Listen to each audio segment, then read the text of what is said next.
Hi, welcome to my channel. I'm Annalisa. This is a reading on Halloween, going into past lives, ancestral lines, whatever wants to come out through the cards, and exploring any kind of history that just wants to be explored right now, and looking into that, seeing if there's any messages in there for you. Take what resonates. As always, just tune into what feels right for you. Let go what doesn't. And some really interesting cards. I had a look at the ones that came out so far, and it's really interesting what came out.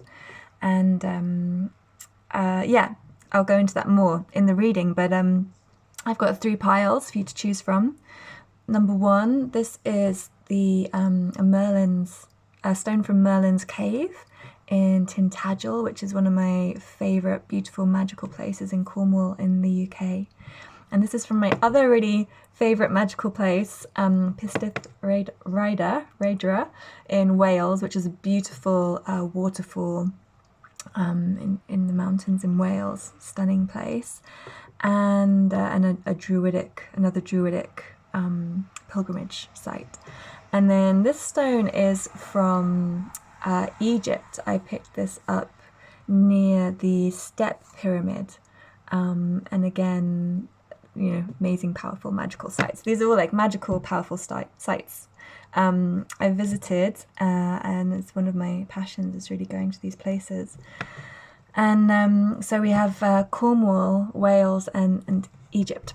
So choose your pile, 1, 2, 3, and we'll follow the link and see this timestamp and see what comes up for you in this reading.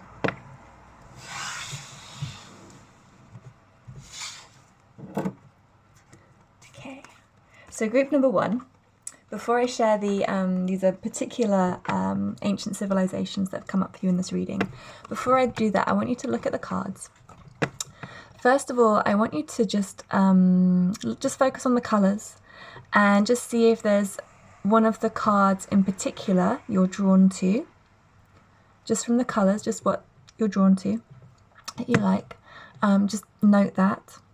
And then on that card, or both cards, if you want to, pick which colour from these colours particularly stands out to you.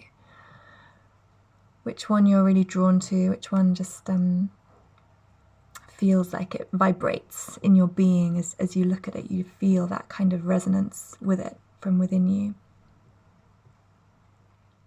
Okay, and so these 2 cards, the 2 civilizations that are coming up, with this one is the Essenes, and with this one is the Incas. And so just before I go into, or maybe I'll go more into it now. So the Essenes, I'm just sharing my very basic knowledge that I have, and I encourage you to go and do your own exploration or understanding, or draw from your own experience or wisdom. But the Essenes were a pre-Christian Jewish sect who studied the Kabbalah, and they were very, very spiritual. They had a very specific, esoteric understanding of Jewish mysticism, and very spiritual. And they spent a lot of their time in deep prayer, meditation, and ritual. They wore white. Many of them were celibate, and they were really preparing for the coming of the Messiah. And Mother Mary was an Essene, and so she spent her life being prepared to, since she was a child, to bear Jesus, to bear the Messiah. And so they had this very specific kind of purpose, and were very dedicated to this very simple and spiritual life. Okay, that's the Essenes. So with the colours, whichever colour you're drawn to represents an aspect of the group in particular. So the white represents the spiritual leaders of the sect. And the lilac, second down, are those who were monastic and celibate and held the mystical essence of the Essenes. And then the soft grey, these were the writers and the scholars, and who wrote the Dead Sea Scrolls. And then the dusty pink at the bottom were members of the sect who lived in family and communal lives. So the Essenes, they lived communally, and they we're in this kind of very like small society, community, very supportive and very close. So yeah, very beautiful, beautiful people. And they also were like there was some kind of story, I'm trying to remember. There's a group of them who separated and went to like a stronghold to really protect themselves, I think, from the Romans. And when they were attacked, they instead of, you know, I think they knew basically that was it. Instead of kind of going into that fight, they committed suicide. So very protective of their own knowledge and wisdom and their lineage, that they didn't kind of, you know, they chose to take their lives rather than go into that combat. So powerful, you know. So whatever kind of resonates or echoes into you, you know, if there's something in this now, you can you potentially relate back to this civilization and or this particular sect, and what may be echoing through you now, or coming up again for you now, to be witnessed and to be honoured. The Incas. So the Incas are a South American tribe, and they were very rich with their resources, you know, their gold. They had this incredible amount of beautiful gold, and but they didn't value gold in the way that we do now, perhaps in terms of monetarily, but they used the gold to create beautiful objects and artifacts that they used in ritual and in ceremony, and to honor their gods. So these Incas again were, you know, a highly spiritual and involved in deep ritual and honoring of the spiritual world. So I feel like this group in particular, it's really drawing your attention to your innate spirituality and the value of that, the value of your spirituality, the value of your resources. They also, you know, the Incas were again, you know, they were persecuted by the Spanish, who came in and took everything and destroyed most of their civilization. And you know, the Essenes were similar, right? They were destroyed, they were persecuted. And so there may be something within you that is experiencing a recurrence of that feeling of being persecuted, or the fear of being persecuted for your beliefs, for your connection to your spirituality, to your God, for your resources, and this fear of being like taken away, like your value or your essence can be taken away. You might be feeling that, have that experience. The Incas, or the colors on the Incas, so the purple, if you're drawn to the purple, those were the priests and the keepers of the portal at Machu Picchu. And then the red, these were the builders and the sacred guardians of the city. And the emerald here, the gold miners and the land workers. And the gold were those who worked with the gold, the designers who created the objects and the architects. Okay, so these are the essences coming up at the essences, and the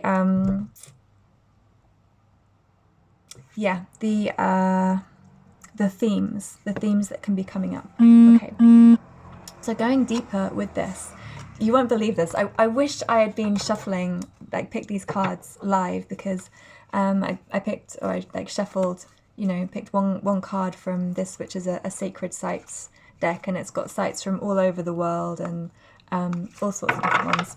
The one that came out was Machu Picchu, of course, you know. So Machu Picchu, the Incas. You know, this, so there's different things in this meaning with this card. I haven't been to Machu Picchu, so I'm kind of drawing on my knowledge and understanding. yet. I haven't been to Machu Picchu yet. So I'm drawing on my knowledge and understanding just from, you know, research, whatever, what I've heard, my own feeling. And so it's this, Machu Picchu is this incredible city that was not found by the Spanish and was protected and preserved, and this wonderful pilgrimage site. And so because it was safe,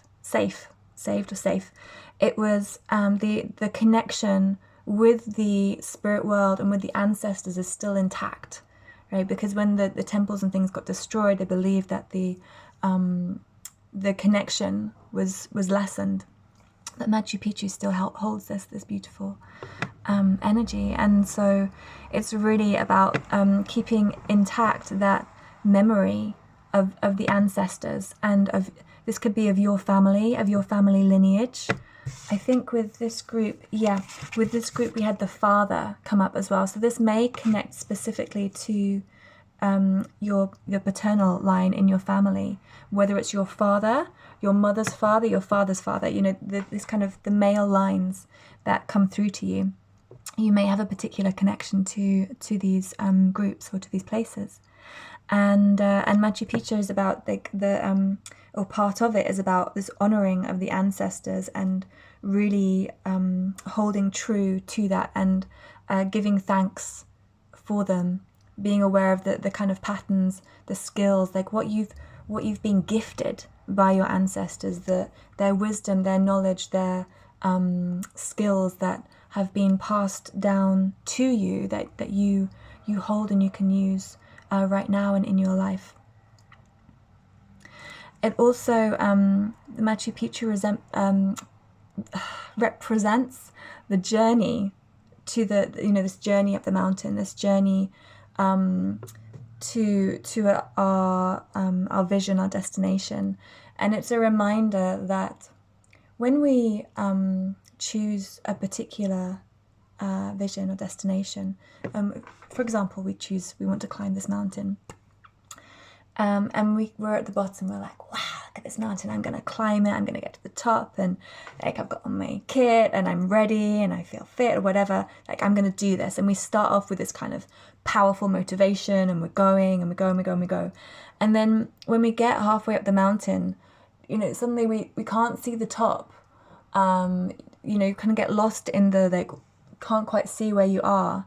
And it's like you've come so far, but you still not there. And it's when you start hitting your struggles and the challenges, and it's this midpoint, this mid journey, and it can be really hard to keep going towards your goal.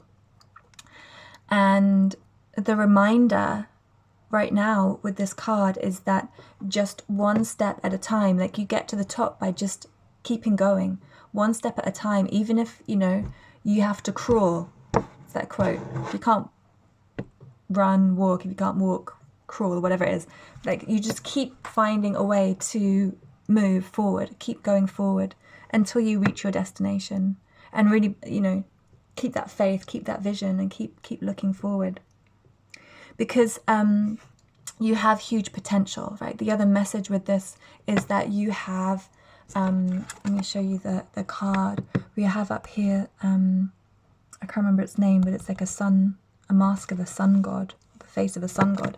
And this is about being able to see and know your potential from, like, when you, like if you're finding it hard to get to the top of your mountain, imagine standing there, you've done it, and being like aware of the achievement of the, like, you know, people fell to their death, right, trying to climb up this particular mountain. It is treacherous and it is hard, and you just kept choosing and you kept going and you got there, and you just imagine and feel. Sorry guys, I just got interrupted by a phone call, so I'm diving back in. I think I was talking about the sun god, and this is about seeing and knowing your potential, and being able to have that perspective of what you're capable of, and just knowing your value, knowing your worth, And I think there is something within this that is really speaking to the fact that you are very valuable and you have so much worth, and really knowing that. You've got some really beautiful archetype cards as well. You got the Father card. So this is about the talent for creating and supporting life, positive guiding light within a tribal unit.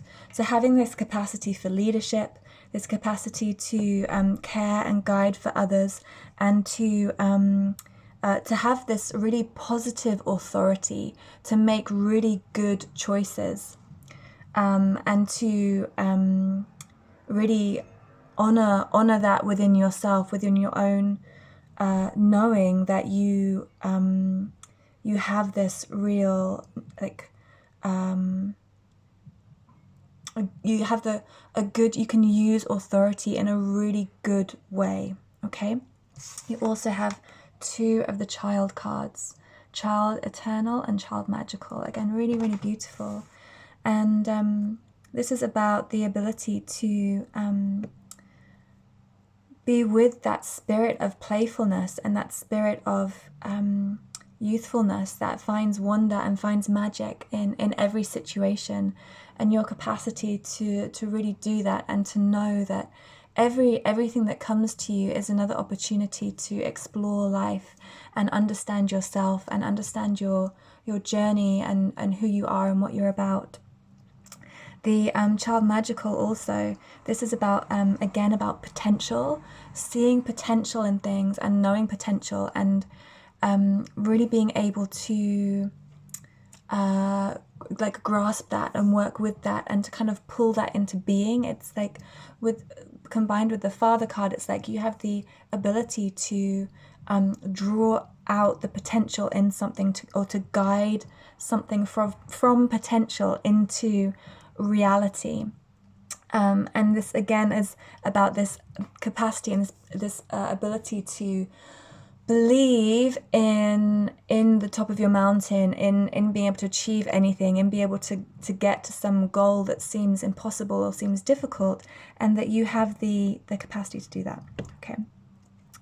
In terms of the shadow sides with these, so these are things that may or may not be coming up. This can be in you, it can also be in people around you. I feel it's more about, this is really about you and your healing, and what being aware of what you may have inherited through your blood, through your DNA, through the energetic lines through your body, through your experiences, you know, even what you've taken on from other people.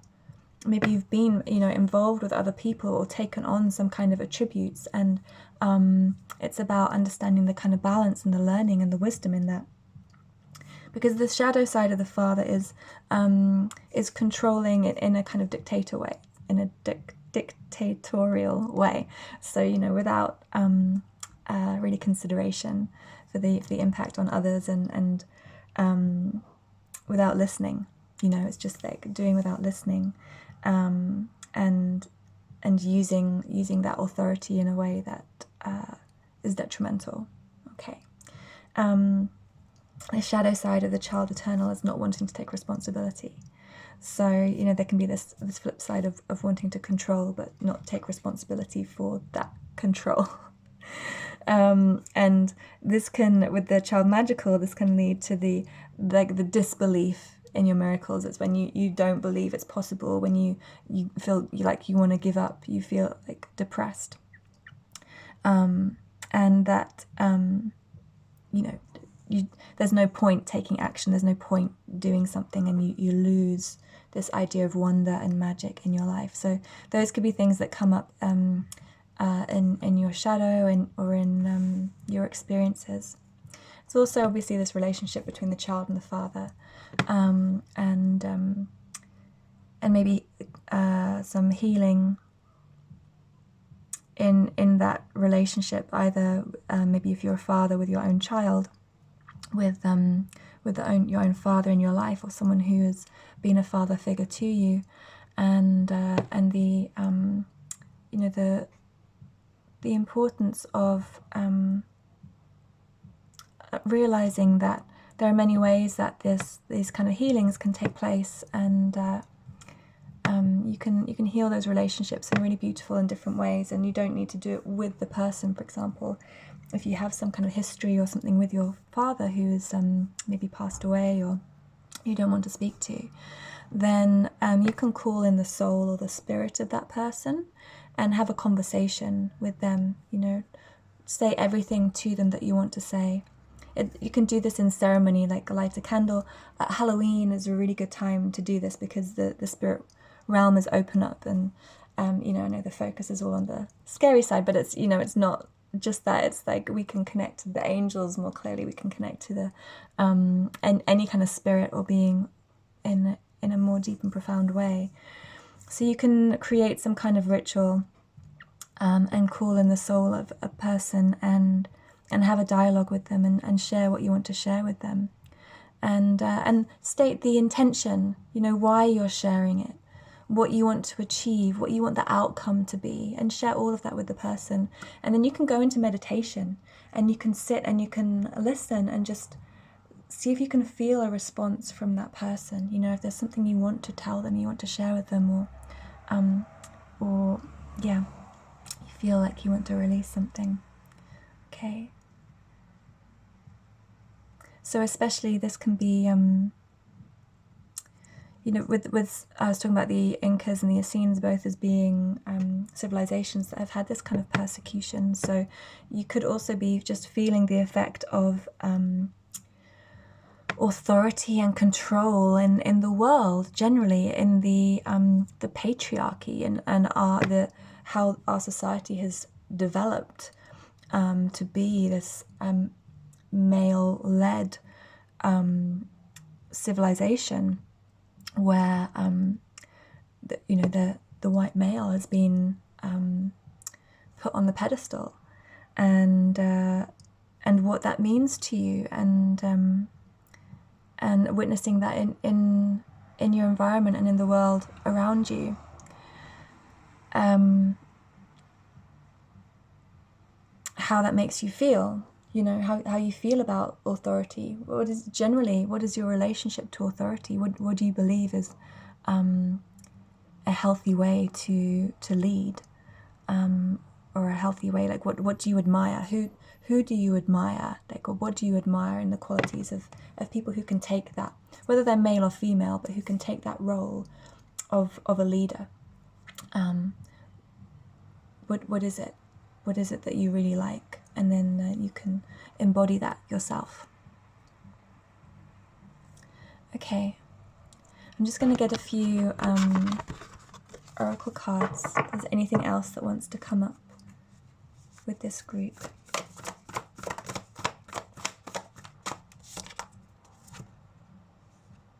Grace and gratitude, and beginning of a new cycle. Okay, so it feels important to give gratitude to, particularly to your father, or masculine in your life, generally, your own masculine aspects, or those of others, and for the gratitude of the ability to take leadership, take control, for holding, creating safe space, for being a creative power, and being able to take action and move things forward. Having gratitude for those things. So even if you have a difficult relationship with someone, or yourself, or your society, or this history, it's looking for the positives and the benefits, like what we've learnt, and how everything changes, right? So one of the rules of life is that everything changes, and things must evolve and transform and move, and this is part of the nature of existence. And then we also have the first light card, which is the beginning of a new cycle. So I feel like this may be, I think, giving gratitude and thanks for these ancestors, for your own childhood, for your father, for these lines. As you give gratitude for these, and you look for the joy and you remember the positives, and with grace, giving thanks, you begin a new cycle. Okay, you release the past and you let go of whatever learning or history or whatever it is you've been through. You can surrender that and move into a new space of being. Okay. Yeah, that's my message for you, group number 1. Thank you so much for joining me. Please give me a like, thumbs up. Book a private reading or subscribe. Drop me a comment if this relates to you. I'd love to hear how it relates to people, their lives and their experiences. I know last time I did past life readings, people were like, I am Hindu. Like, the Hindus came up, I am Hindu. Yeah, there was a lot of really beautiful comments. So do drop any comments if you have them. And I look forward to chatting to you another time.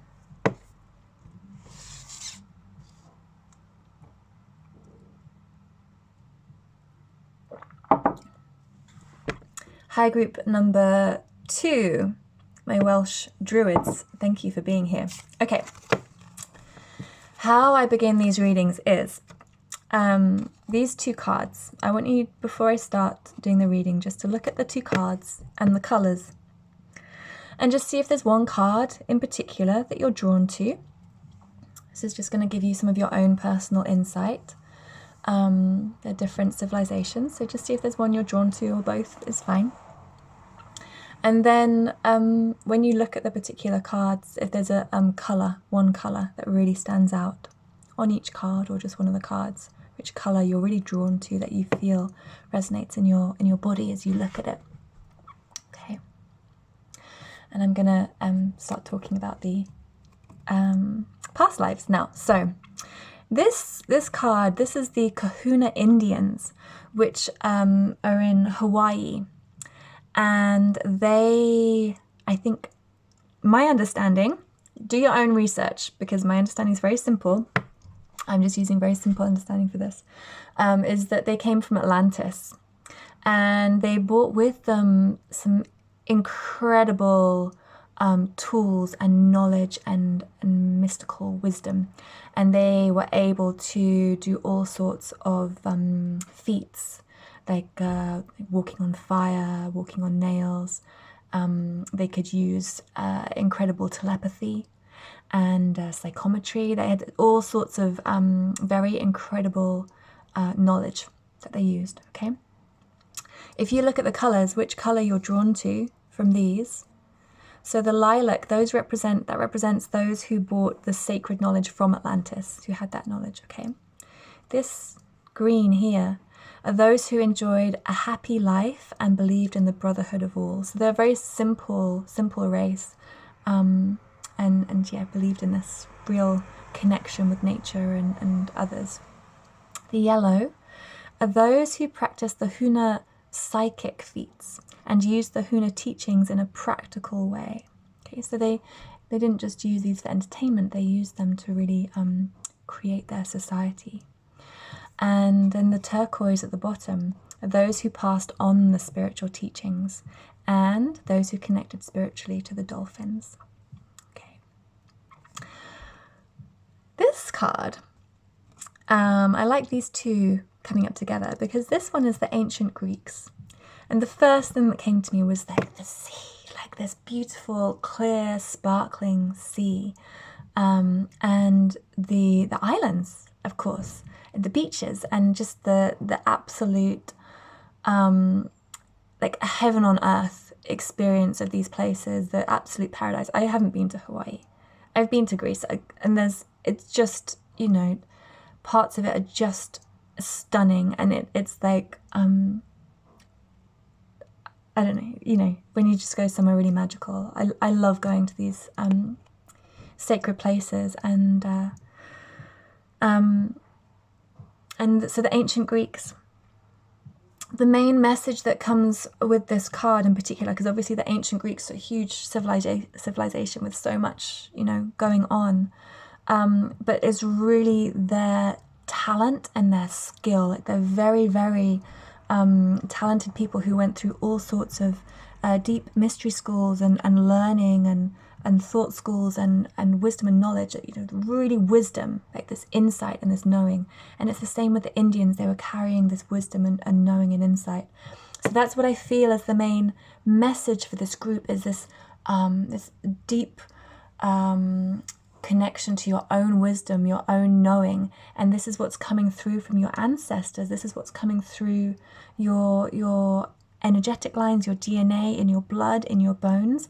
Is wisdom from both of these, or one of these, or just generally bringing your attention to the fact that this history is alive in your family, and that your mother or your father or like the different lines that come through, whether you believe in the star seeds and the galactic beings and the earth energies, like what's come through you from your place of birth, right? All of these are streaming through you, and you have infinite access to this wisdom and to this knowledge.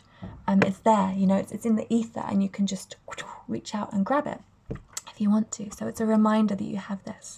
The colors on this side, so the gold represents craftspeople and the artisans, and the silver represents the scholars and the mystics, and the misty blue are the priests and the kings and the nobles, and they held all the myths and the legends and passed all of those on.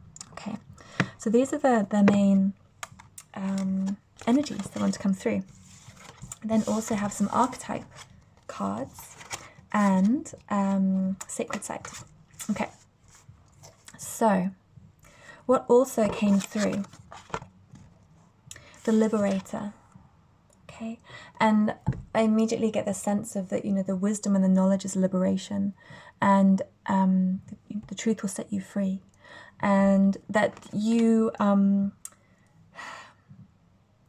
the capacity to set yourself and others free from limited ways of thinking, because these groups had very expanded or different ways of seeing the world or working with the world, and you have this capacity too, right? You're a light worker. You wouldn't be watching these videos if you weren't connected to your inner light, to your spiritual wisdom, and looking to advance that and develop that. Okay, and so with this sense of liberation, it's about being able to free yourself, really in the mind, sense of mental liberation. We've also got that came through the mother and the rescuer. These came through, they like came together, and I felt like their energy was like together when they came out. The mother, this is so about nurture, of course. It's about the feminine energies. It's interesting because the first group had the father come out, and there's masses of these cards. There's like a huge there's like a huge stash of them, all different kind of things, but we had the mother and the father come out in these three groups. And so the ancestral line of the mother,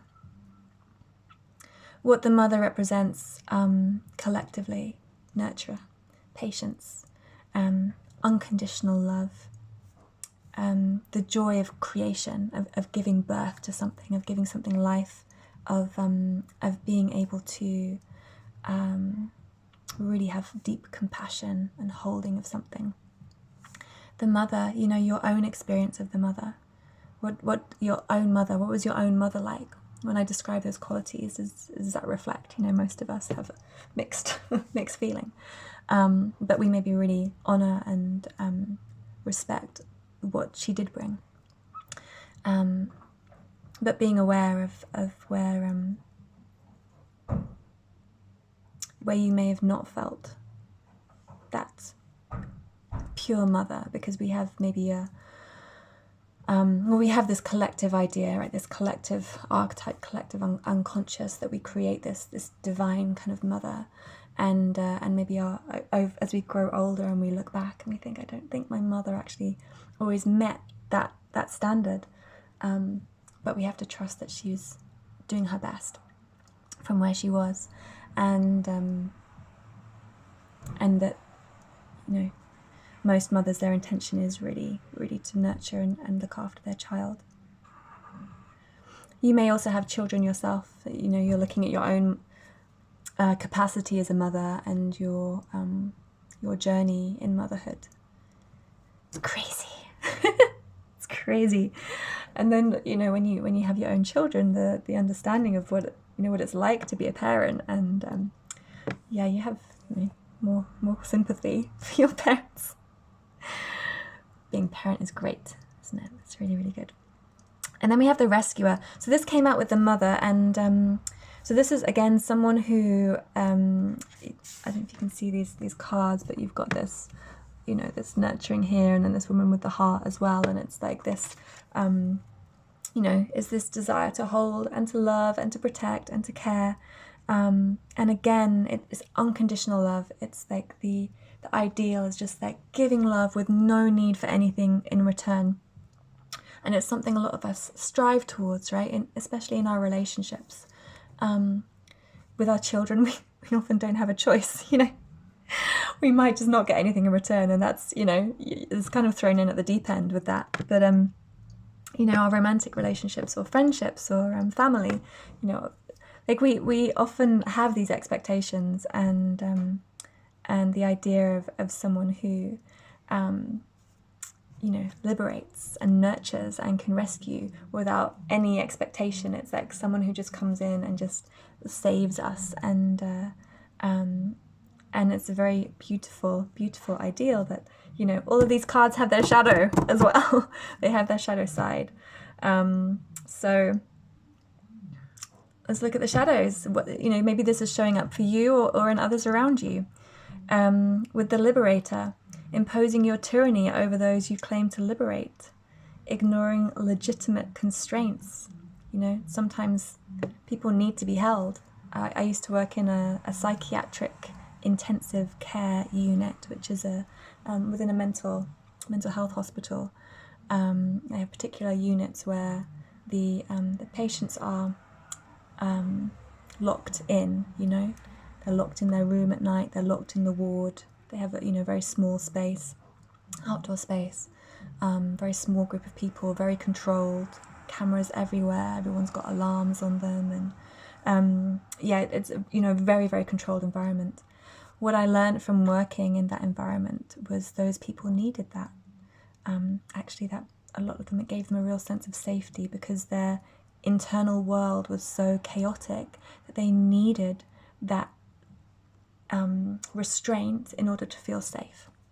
So the shadow side of a liberator might be not realizing that someone needs constraint or needs boundaries, needs to be told no, that those things are actually very beneficial for people.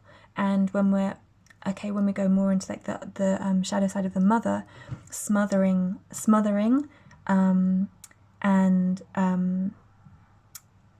or abandoning children. Okay, so it goes both ways. It can be overgiving, like overly like needing in return, giving so much love because you are expecting. Okay, and that can be the same with the liberator. Like, I'm gonna free you, and like help you and rescue you, and not realizing that person's like, actually I'm fine. Like, I don't need rescuing. I'm fine.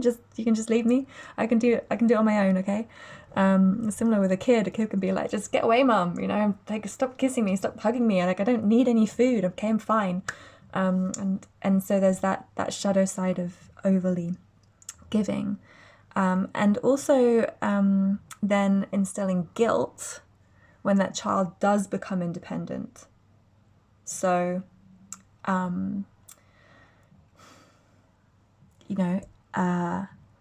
okay, yeah, you can do it on your own, see how you are. I'm fine, don't worry about me. And you can again bring in that sense of need or codependency, right, through that kind of attachment. And with the rescuer, assumes that the rescued will reciprocate and keeps the rescued one needy. So it can be like keep placing someone in a place of needing help and needing support, doesn't let them grow, doesn't let them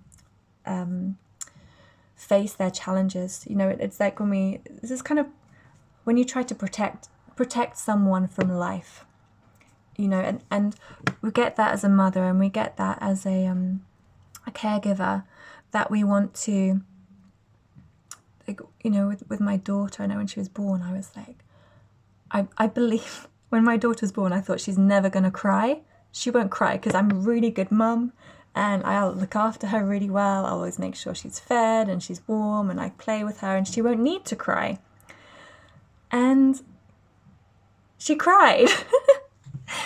And I was like, why is she crying? I'm trying to do everything. And,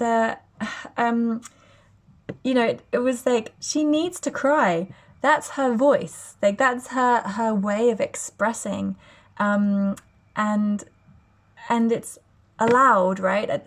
We have this desire to like really keep someone so safe and so happy that they never need anything. And it stops them from, like, you know, you can't still be tying your child's shoelaces when they're 25 years old. It's like that kind of thing where they need their independence. They need to grow up.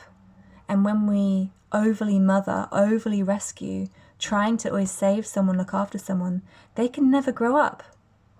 And we take away their ability to grow as a person when we're always protecting them.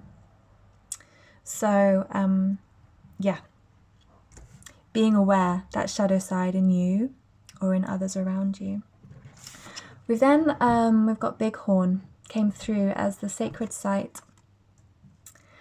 I haven't been here. I just, I only know about this place from what I've read in the book, actually. So from my understanding, it's like a very sacred, sacred land, mountains and forest and land of the Native American Indians. And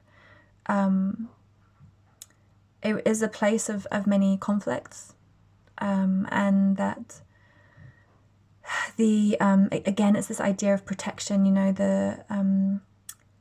the tribes living there were really trying to protect and honor their land and defend it, because it has a very big spiritual significance, and I think it's still used, right? They've still got big stones, medicine wheels, where people go and do vision quests and journeying and connecting with the elements and with the spirits, with the realms, with the ancestors.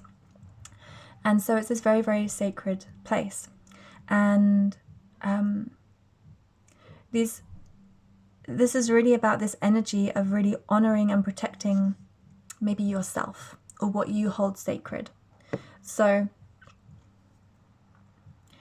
this could be a shift or an awareness of maybe when we have this desire to protect others or to save others, care for others. Really, we need to look at ourselves and reflect back to ourselves. What is it about ourselves that we need to save? What is it about ourselves that we need to protect?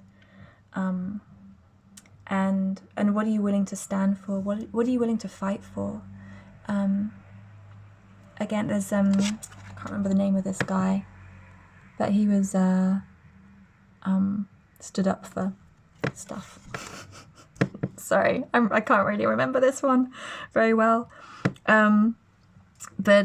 Yeah, about really defending the land, defending the sacred, defending what is important to you with these cards, you know, this wisdom, looking after and protecting this history and this wisdom and this knowledge that is maybe not always believed or not always understood, or, you know, there can be a fight against it. But allowing yourself to stand for it and choose what you believe in. Just get a few oracle cards just to finish off the reading. Any more messages flew out for group number 2? Oh, there we go. Ascending the mountain. Yeah, keep going forward. So really choosing to honor, yeah, what you know, what you believe is true, what is sacred to you. Keep moving towards that place. I got the mountain, like, came up really strong in the first group as well, because I was like, oh, it's the mountain, but it was different from this group. But also the Bighorn has the mountain ranges as well, I think. So yeah, anyway, Maybe this could be that land. It could be literally going to visit, you know, if you're in the States, going to like some of this land, this sacred land, and connecting with that energy that you know, that's been passed on through the lives and the experiences there, and feeling that power of the ancient quality of the land. Keep going forward, traveling lightly. Simplify your life. Okay, you're really on a journey. This really feels like you're on a real quest or a real journey, and letting go of anything that's holding you down.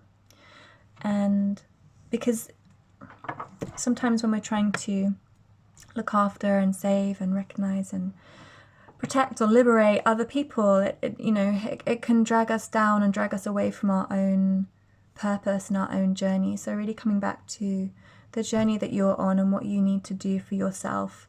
Other people are on their own journey, and you're not responsible for their life. You know, we want to respect people and honor them, but not be held down by them or their experience. So letting go of the things that you don't need.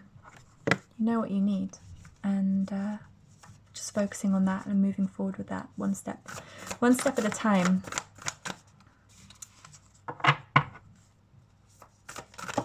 Okay, one more.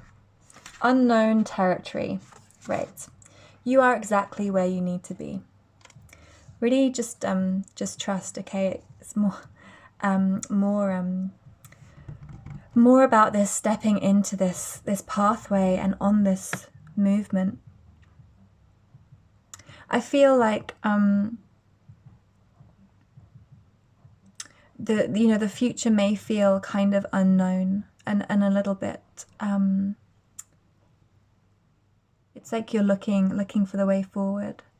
I feel like some of this, like travel lightly and things, is about the past, and like simplifying the past, knowing the journey that you're on, and you're kind of really looking forward,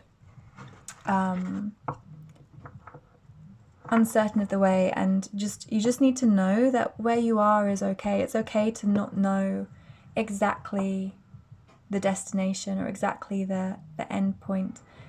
Part of the journeys are going to be, you don't know, and you just make a choice, right? You just make a choice, the best choice you can, and you don't necessarily know what the outcome is going to be. You don't know if it's the right choice, but it's okay to make a mistake, right? It's okay. Like if you make the wrong choice, it's okay. Just choose. Simplify things, make a choice, and see where it takes you. And if you go down a path that you don't like, you can go back, or you can change or take another one. It's okay. The journey is the destination. Okay, thank you so much. Group number 2. Give me a thumbs up, give me a comment or a like or a subscribe, whatever. And I look forward to chatting another time.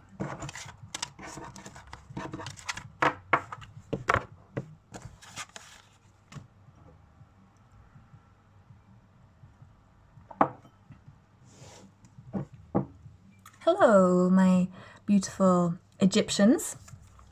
Let's see what the cards have for you. So, right, first of all, what I want you to do is look at these 2 cards and look at the colours and see which card in particular you might be drawn to. So there may be one that kind of stands out that you really like. And then just be aware of that. And then on each card, is there a particular colour that stands out that you're drawn to? Okay, so these are the 2 civilizations that came up for your group, or two groups, 2 groups of ancestors. Okay, you came up with these 2, they kind of flew out together. It's quite interesting. We've got the Cathars here, okay, and here we've got the Romans, and it's really interesting they came out together, and there's another really interesting synchronicity too here. The Cathars, a Gnostic sect in France, and they were a very spiritual group. They were really dedicated to the truth of their beliefs originated from the Essenes, and so there's this the Essenes which came up in group 1, are these like pre-Christian Jewish sect, and so the Cathars kind of took their kind of knowledge and their wisdom from there and into France, and were in this very sacred group, which again very mystical, esoteric, a very specific kind of belief system, who also were highly persecuted, right? The Cathars were the holders of the Holy Grail, okay, and we know the different mysteries and myths that surround the Holy Grail, and they passed the Holy Grail on to the Knights Templar. And so they were also, I think they also, sorry, I'm trying to remember, it's a while since I remembered, I read about these, and I'm wondering if I'm getting it confused with the Essenes, but I think they also, similar to the Essenes, they would sacrifice their life rather than hand themselves over to be persecuted. This is what I wanted to say, the reason they were persecuted, because they were persecuted by the Catholic Church, and it's because the Cathars believed in a direct communion with God, that an individual could connect directly to the divine, whereas the Church would say it has to be through the Church. You have to connect through the Church, and that, of course, the Roman Catholic Church, and they came out together. So from all these cards, it's always really, really fascinating, all these different cards all over the world, and these two came. Let's look at the colours on this side. So which one are you drawn to? If it's the white, it's those who are within the Cathars, who are in connection to the divine, and it gives them integrity of purpose. That's the message on the card. Those whose connection to the divine gives them integrity of purpose. Okay. The rich royal blue were teachers and those who are dedicated to spiritual expression, communicating. Lilac, priests who dedicated to the spiritual life, those determined not to be diverted from the true path. Okay, so again, very, very focused. And silver, the defenders, those who are protective of beliefs or are prepared to sacrifice themselves for ideals. I can't remember if they also, did they fight much like Cathars? I can't remember if they were fighters or not. Not sure. Anyway, maybe not so much, but definitely defenders anyway. Some kind of physical protection. Right. Okay, the Romans. So the Romans, right? Big society, big civilization, huge empire. They were master builders. They built spas, thank you Romans, roads and amphitheaters. They were obviously huge warriors and fighters, very successful, very had very strong like leadership and like rules, regulations. They were very ordered, and they were able to create, this kind of vast takeover with this very, very strong, controlled, directive approach. The huge society as well, like fascinating society.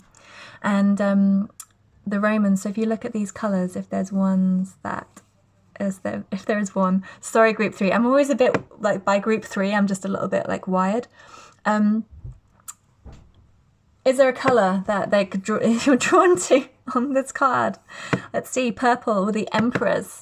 and the senators and the high priests and the Vestal virgins as well. The gold, traders, tax collectors, and patrician families. I'm not sure what that means. Maybe were they like high up families? The soft red, the army and the gladiators, the plebeian families and the slaves. Yeah, so with the Romans, there's this huge difference between the wealthy and the not wealthy. The plebeians, the plebs, I guess, that's where that word comes from. And the patriarchal families, so, there's huge split. Slaves. And then the rich royal blue, those who ruled with discipline and good communication, those in charge of the building projects. Okay, so maybe it relates to you. So interesting, these two groups come up because they obviously clashed, a little bit. And the Romans were this huge, like powerful, structured, like domineering kind of culture, and the Cathars were, annihilated by them. So with this, if you were drawn to one of these in particular, you may resonate with that group or the experience of that group. So this can go into shadow work, right? Where you may go into victim consciousness with the Cathars, or you may go into persecutor consciousness with the Romans, or have guilt, have this like weird sense of guilt with which comes with control or leadership, because you may have not been a good leader, or the split. There's lots of divides within this, between beliefs, between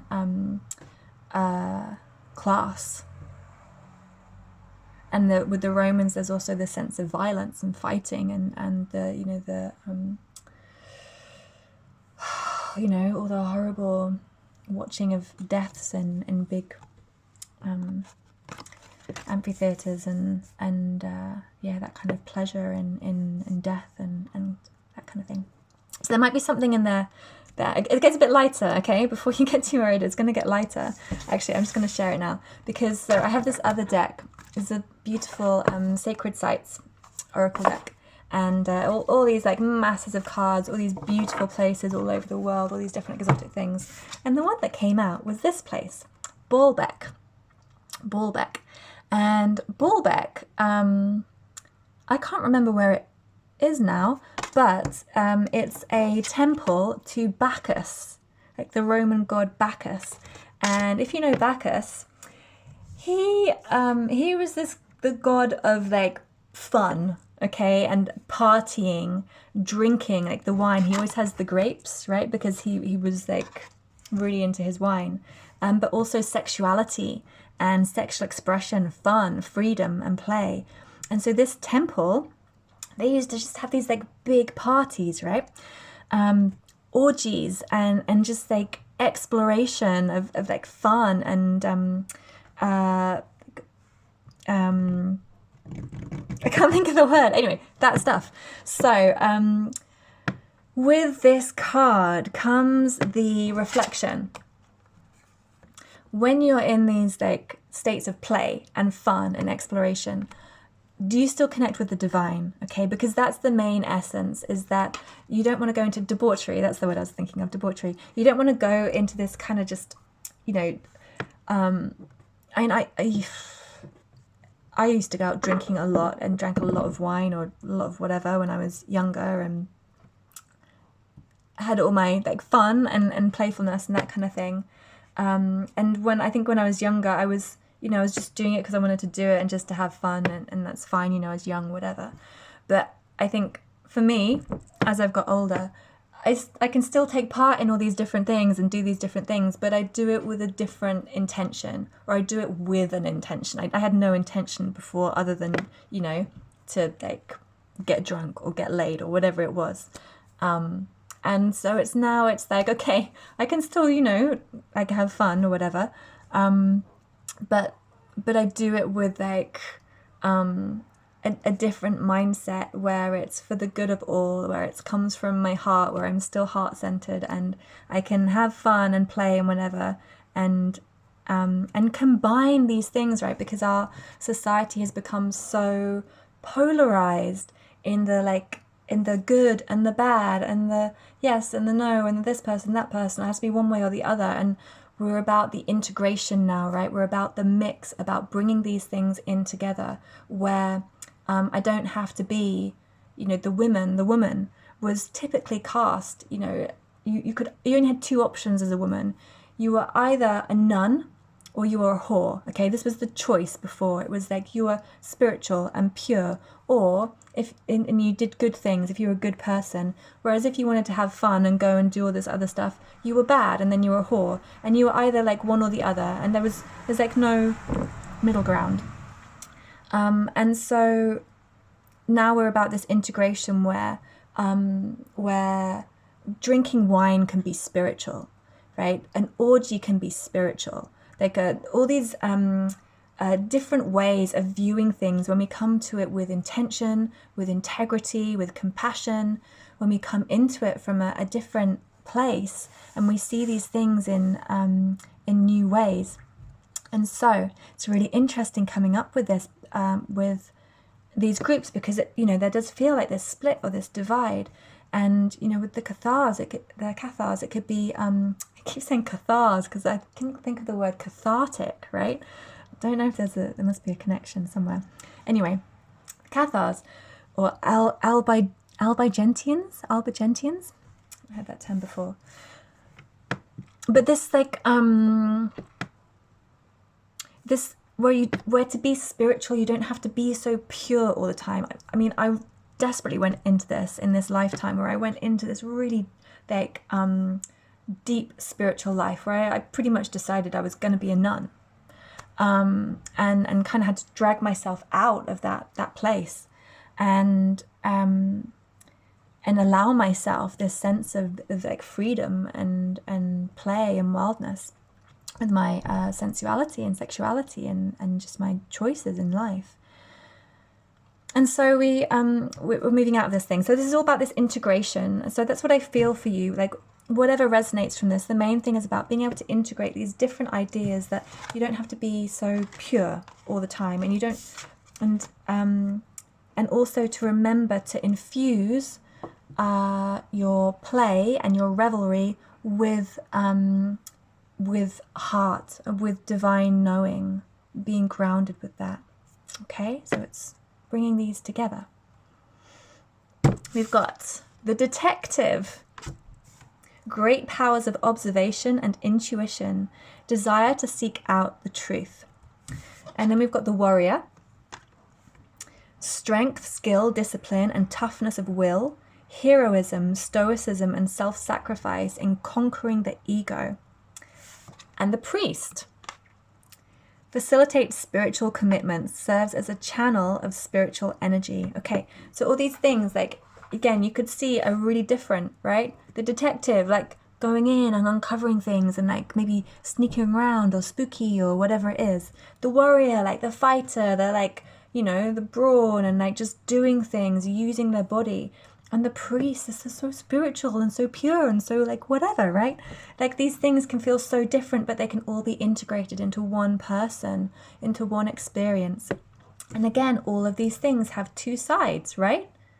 The priest can be such a beautiful leader of community, a creator of sacred space, of channeling in divine knowledge, who really dedicates himself to really honor the spiritual and to bring that into our life.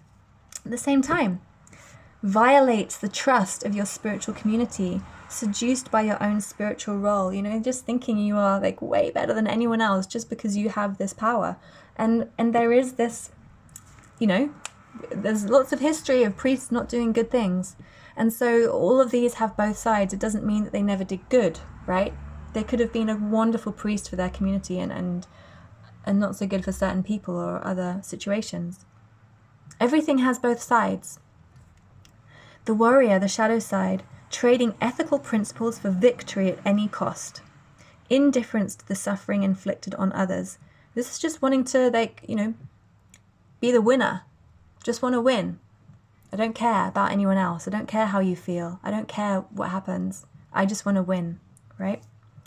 Detective, the shadow side, voyeurism, falsifying information, right? Twisting things, changing things, not seeing things clearly, like looking where you shouldn't look, looking beyond, okay? Again, both have these different sides. The detective and the warrior both have these like beautiful, wonderful, important kind of facets, which are about the detective, about the truth, about wanting that to be seen. You can look at that in terms of, you know, it's general like investigation, like uncovering the truth, revealing the truth is so important. But how far do you go? At what point do you stop? With the warrior, wanting to really overcome the overcome the mind by knowing like the use of the body and of dedicating themselves to a purpose or to a cause. And if that cause is a really beautiful cause, then it's such a powerful thing. But if the cause is just the self and the ego, then it, you know, it twists the whole thing. Okay. So bringing these together,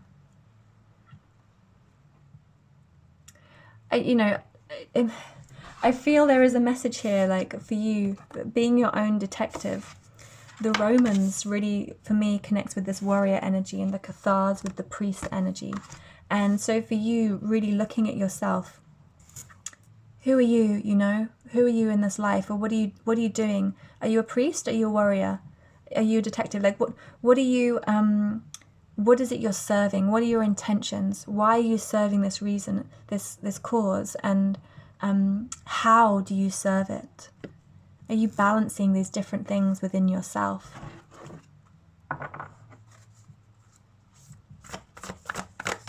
Because I feel like there is, it's about like these different sides, like taking sides.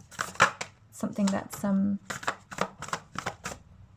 coming up. Okay, we've got stepping into power. You are strong beyond measure. Okay, so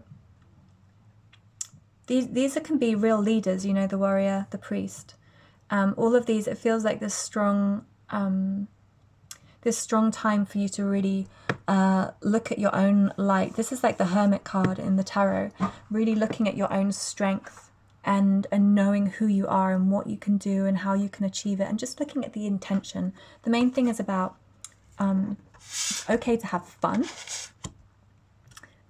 Check the intention. It's okay to share your ideals, to stand up for something, but just where is your heart based? How do you make sure that you're coming from a heart center? We've got solitude as well. In silence, peace prevails. You may want to take time for yourself. You might be needing to have some quiet. Just be, I feel like this can even be like private time with someone, or connecting with someone like personally or privately, like just having some kind of privacy, and the peace that comes with just being in your own space or in a quiet space. Being in nature, having your own time on your own in nature, really deeply connecting. Grace and gratitude. Through gratitude, joy expands. Really giving thanks for all your experiences, giving thanks for what you've been through, what you've learnt about yourself, about others. Okay, I feel like, so for some of you, you may be reflecting on a situation, or because this is also about ancestry, this can be, it feels less strong, to be honest, the ancestry in this group, and the others it felt very strong. This feels maybe more about you and your life now. Still about, you know, what you've inherited, what's passed on to you through other lifetimes, through other experiences, through your family, and through your life experiences.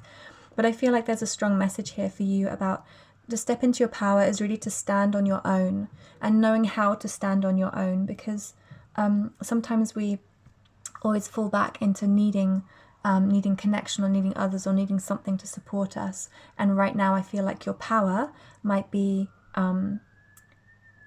saying, you know, thank you for whatever your situation, for your experience, for your life, for your own knowing. Thank you. I'm going to need to stand on my own. Like, I need to stand in my own place, in my own power, and really take this time to be this detective. Take this time to really go deeper and know who I am or what I am. To allow myself to really fully enjoy. Like with Bacchus, this card is really Baalbec, is really about allowing yourself to have fun, to have pleasure, to enjoy yourself. Okay. Investigate this relationship between the priest and the warrior. Okay. Thank you so much, group number 3, for joining me. Please give me a like, thumbs up, subscribe to my channel, comment below. I was going to say compliment below. Feel free to compliment below, and look forward to chatting with you another time.